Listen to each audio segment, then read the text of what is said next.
All right, so I hope you had a great Labor Day weekend here in the United States. We just had Labor Day weekend. We had an extended weekend, so hopefully you guys were able to take some time off, get away, enjoy, relax, and just take a break. And so during that time, I know for me it was great to just relax. And I want to share some thoughts. I just had a great conversation with Zach Workin, who was on our podcast episode 53, talking about soul care. And he and I were just talking about coaching, about soul care, and some practical things about that. And what we're talking about is kind of the need for coaching, right? A lot of people ask, why do I need a coach? I know how to do ministry. I feel good with my ministry, all that kind of stuff. And his response was awesome. He was telling me that someone had just asked him a couple days ago, why do I need a coach? I feel good about how to do ministry. And his response was, the reason why you need a coach is the same as why there are still gyms, right? We all know how to lose weight, right? You eat less and you burn more.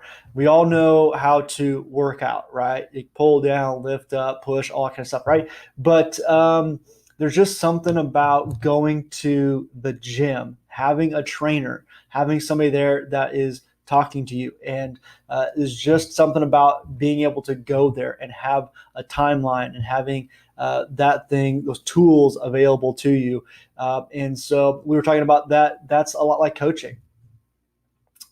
It's somebody that's there that's going to force a timeline on you, that is going to ask you the tough questions, the truthful questions, right? And in the context of soul care, which is what I was really kind of having him help me with, is because I want to deepen my ability to dive into soul care with those that I'm coaching. And so he talked about that it's very similar to the gym, and that what you're looking for is the consistency. You're looking for the frequency, and you're looking for change, right? So in soul care, right, you're going to be asking a lot of the similar questions. Let me give you some of the questions. He gave me a bunch of great questions that were, just really helpful. And so just asking this question: how's your relationship with God right now? Um, what specific things are you praying for in regard to yourself? What habits intimidate you? Another one here. How are you doing with your spouse? How are you doing with your kids? Right? And the list keeps going on and on and on. Where are you at financially right now? Are things tight, under stress? Are you in great debt? All this kind of stuff. And so many great questions. And what he was talking about is that it's like going to the gym. You work out your biceps, right? You work out your triceps, right? Every week. Even for some of you guys, even multiple times a week, you're doing those same muscle groups. You're doing the same, lift. You're doing the same activity. But what you're looking for is the frequency. You're looking for the change. Is the muscle tone changing? Are you losing weight? Are you getting more definition? Or have you been skipping a couple of days? Are you gaining weight when you're supposed to be losing weight? Is that tone going away? And so what he's talking about is that when coaching, so powerful. Coaching, it's not about asking just the one time, right? Everyone can go to the gym one time, but it's about the consistency of those questions over time. And as a good coach, we're looking for the variance, the difference, the change, right? Maybe for a couple of months, someone's really passionate about their scripture readings. Maybe they're really passionate about the relationship with their spouse and their kids, right? But then all of a sudden, a few months in, all of a sudden those things change and you're not as passionate, right? You've missed a few days of scripture reading. Maybe you've missed a few days of prayer. The other thing that a coach does is they're that voice in the back of their head. I know for me, I was just, looking at, because I got a book here that one of my coaches walked me through a few years ago. And I can remember, hopefully you're not watching, but hopefully my coach isn't watching right now, but there was times where I knew our call was going to be the next day and I hadn't done the reading that was assigned to me. And so that night I'd stay up and just plow through and read and read and read and read. So that the next day on the call, I had read. Now, was that what I was supposed to do?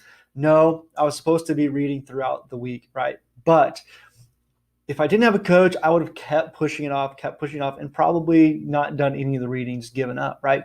Because I had that coach, I had that deadline. I knew he was going to ask me some tough questions. I knew we were going to be diving into it. And I knew I didn't want to show up and just say, hey, man, I didn't do it this week. Look, I didn't do it exactly the way it was supposed to be done, but I got it done on the timeline. Okay. And so those are some of the things that the coach does. So I want to encourage you guys, get a coach. Somebody that's going to help you out. Listen to Chris Songson's podcast episode. Let me find out which one that is. Chris Songson is a great episode. Number 47 talks about coaches and some of the questions that they ask to help you get unstuck. But specifically right now, we're talking about soul care and coaching and the importance of having a coach be a part of that soul care process for you and really helping you to watch for the change that's subtle. It's subtle, right? I missed one day in the gym. That's fine. Yeah, I went to the gym and man, I'm just not feeling it today. We got to drop weight a little bit. That's fine. Hey, I'm showing up. I'm a little bit stiff. Man, I just didn't drink enough water, didn't eat right. Okay, that's fine. It's fine. But when that happens time and time and time again, all of a sudden, what are you going to do? Give up? And give up, or are you going to have that coach help you out? And so I want to encourage you guys, man, soul care is so important. Listen to the podcast with Zach. Would love to share some of my thoughts, my questions that he gave me and that I've been kind of